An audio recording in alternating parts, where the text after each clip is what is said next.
Bad Batch Season 3, Episode 15 is finally upon us, finally giving us a climactic finale to this entire show and a goodbye to Clone Force 99. And boy, there is a lot to talk about in this episode, so let's get started. We pick up where we last left off with Wrecker minding his injuries following their previous encounter with the Dryax. Meanwhile, Hemlock talks to a captured Rampart and the two trade insults with each other. Hemlock says that he anticipated Clone Force 99's arrival and that their failure is inevitable, and to some extent it's the same hubris that landed Rampart where he is today. So in a way, it's really two different men from the same side of the coin, it's just that neither of them can see it. Echo asks why Emerie is helping him, and she explains that I'm trying to do the right thing.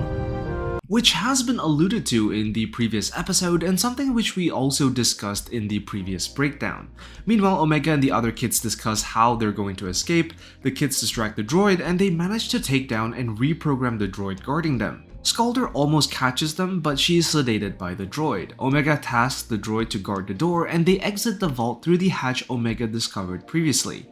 The rest of the team were struggling to make their way through the forest, and Emerie quickly leads Echo into the vault and introduces him to Project Necromancer. Omega attempts to release the Zillo Beast, and Bayrn starts crying, which does provide Omega with the opening she needs. And I have to say that when the Zillo Beast is released, it's quite the awesome sight. As Emerie and Echo enter the vault, we see Dr. Scalder being escorted out for her failure, and we also get to see Scorch and Hemlock at the scene. The commotion caused by the Zillo Beast reaches them, and Hemlock tells Scorch to shut down the reactor, which is a smart move as the Zillo Beast gets its power and growth from the consumption of electricity.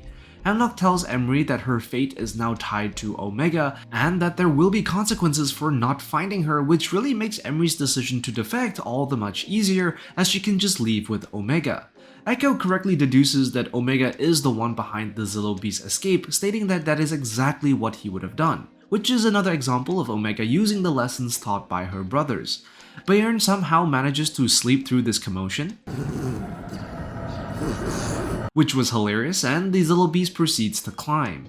We see stormtroopers lining up to deal with the Zillo Beast, and you kinda have to feel bad for these guys as they have been set up to do an impossible task. Crosshair tells Wrecker and Hunter that he should go in alone and that he will infiltrate the base himself.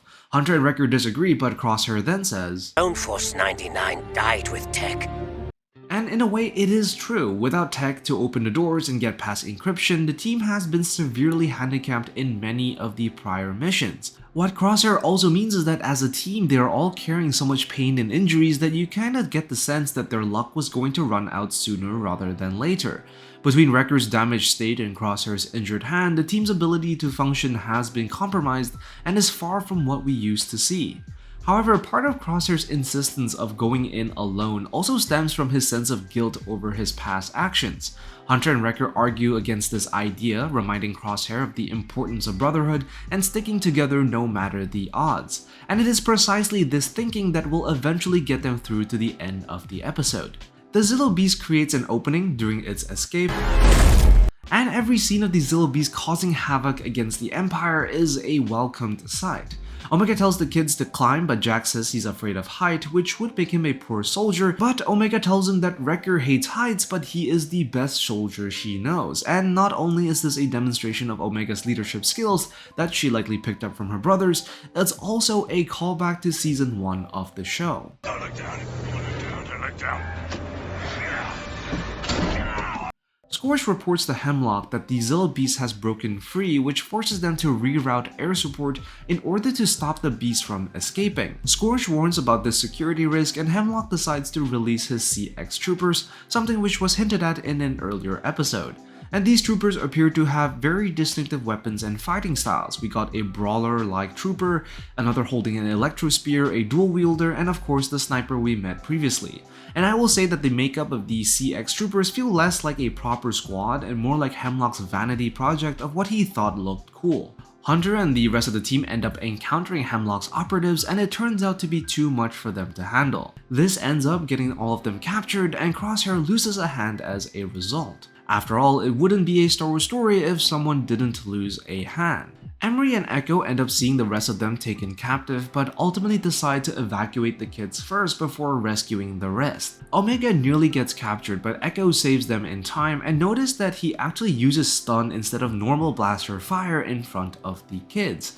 I guess he was just being considerate of not traumatizing the kids too much despite the circumstance. Echo addresses Omega as Havoc 5, which is her given call sign by the team, something which hasn't really been used for quite some time. Omega decides to stay, and I love how at this point Echo doesn't even question her decision. He immediately accepts it, which is really symbolic of how the team has since realized just how capable she already is. Omega says goodbye to Emerie and the kids, and they're able to fly out with not much resistance as the Air Force is preoccupied with the Zillo Beast. Hemlock attempts to brainwash the team, which mirrors the way Crosshair was brainwashed in the beginning of the show. Echo and Omega make their way through the prison, and she finally gets her long-lasting wish to free her clone brothers. Omega reunites with Nala Se, but they can't seem to find the rest of the team. Rampart tells them that they need to flee, but Echo says, "Clones don't leave our brothers behind." Which is very poignant coming from the character, as it is precisely this sense of brotherhood that allowed Rex and the Bad Batch to rescue him in the first place. So in a way, Echo rescuing the team that was once his rescuers brings the entire story into a nice full circle. Echo then proceeds to give a heartfelt speech, and in the background we can even hear the clone theme playing. And it is such a heart-tugging scene as we see the clones rally together one last time in a scene that is very reminiscent of their defense of Kamino and really their fight all the way through the Clone Wars. And what I really like about this scene is that Echo offers the clones a choice to fight or not, which unlike prior situations where they are forced to fight, there is great meaning in the clones finding their own agency to make their own decisions and still choosing to stand with their brothers. It really did bring tears to my eyes knowing that we might be saying one last goodbye to the clones. Nala Se tells Omega that she needs to destroy her work and the databank. Omega offers to help Nala Se, but she tells her that her place is with her clone brothers, which is another great moment between two characters as Nala Se acknowledges that it is time for Omega to move on and live her own life. Hemlock takes a call from Tarkin, and Tarkin informs of the Emperor's concern on his arrival. The clones work their way to rescue the rest of the Bad Batch, and we get glimpses as to why clones are superior to stormtroopers. Despite their weakened state, they still manage to outgun the stormtroopers. Nala Se picks up a thermal detonator, and Rampart follows closely. Rampart intervenes just before Nala Se can wipe the databanks, but she manages to activate her thermal detonator. He then forces her to tell him about Project Necromancer. Echo and the other clones create a distraction for Omega to release her teammates. We get some pretty brutal moments as the clones face off against the CX troopers. Omega gets caught and Hemlock tells her, "Glaring weakness in clones is their loyalty." And things go from bad to worse. We cut back to Rampart and Nala Se, and it becomes clear that Rampart is trying to use this as a bargaining chip to restore his position, but Nala Se states that her work will always be Kaminoan before being shot by Rampart. This, however, causes her to drop the thermal detonator, destroying everything and killing Rampart as well, which is comeuppance for Rampart and revenge for Nala Se for his crimes against her people in the first season.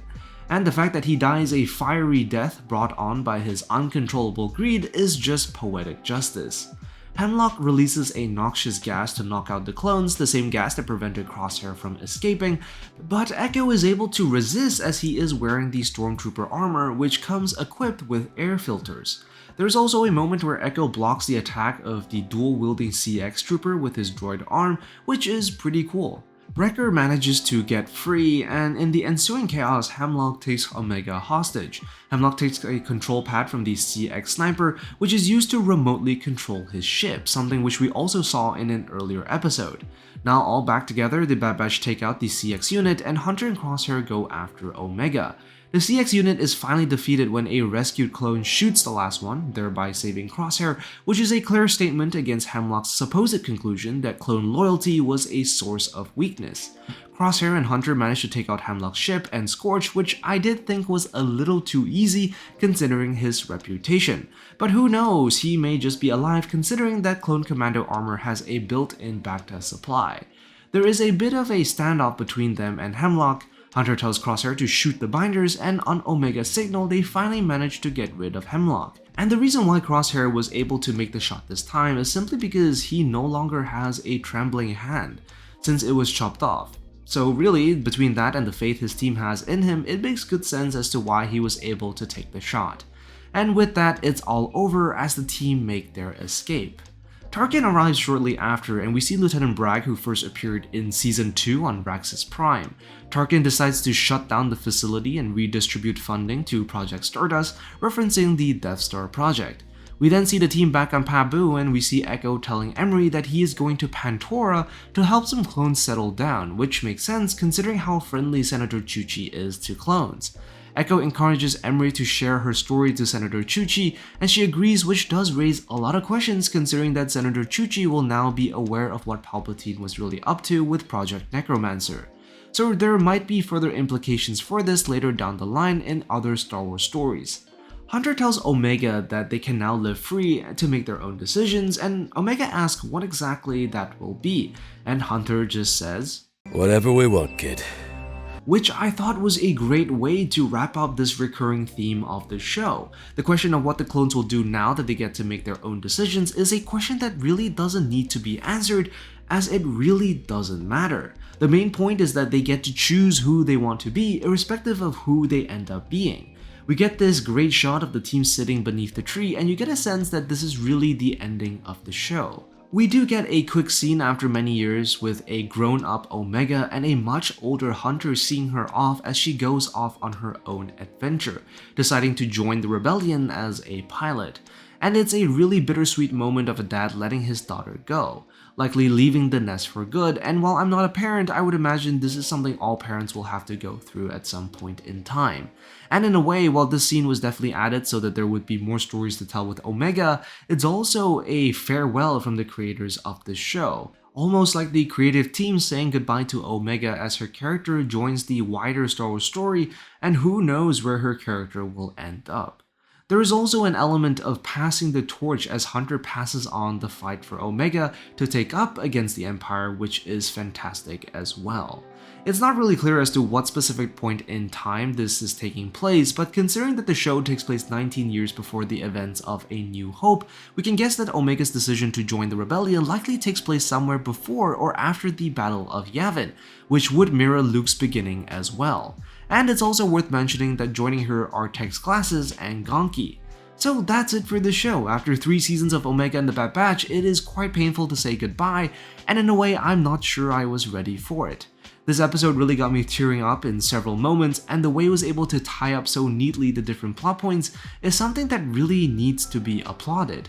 I thoroughly enjoyed the show, and I'm still very sad that this is very likely the last we will see the clones in the front and center stage as Star Wars shifts its focus to other stories. Still, I'm excited to see where Omega's journey takes her, and I'm definitely excited to see where Star Wars animation will go next. In the meantime, we do have Tales of the Empire coming up, so I guess that's that. Anyways, that's all for this video. Be sure to let me know what you think in the comments down below. Be sure to like and subscribe, and I will see you in the next one. I'm the Lost Acolyte, And I have spoken.